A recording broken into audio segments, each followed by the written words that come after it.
Students, आज की class में हम आपको थेल्स प्रमेय समझाने वाले हैं। आप लोग ध्यान से पढ़िएगा। आप समझिए हमारे पास कोई त्रिभुज है A B C. A B C क्या है? हमारा एक त्रिभुज है। अब देखिए, आपको पता है त्रिभुज की तीन भुजाएं होती हैं।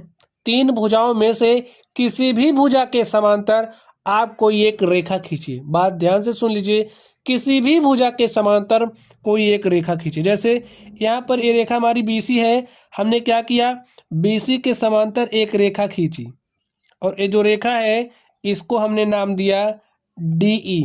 तो ये जो रेखा आपने डीई बीसी के समांतर खींची है, लिख लीजिए बीसी समांतर डीई खींचा। ठीक है।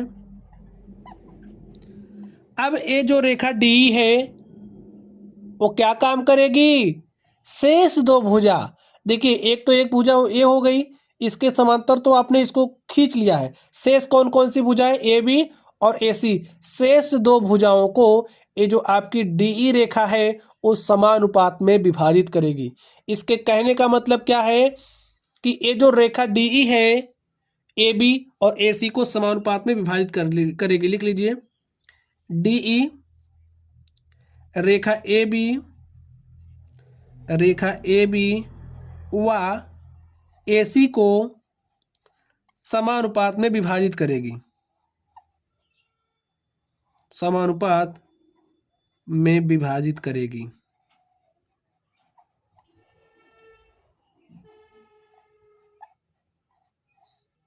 इसके कहने का मतलब क्या है कि AD और BD का जो अनुपात होगा, AD और BD का जो अनुपात होगा वो बराबर होगा AE और CE के। AE और सी के। और स्टूडेंट यही हमारा क्या है? थेल्स प्रमेय है। समझ गए? चलिए, इसे और क्या कहते हैं? आधारभूत समानुपातिकता प्रमेय। तो चलिए आप लोग पढ़ते रहिए। Thank you.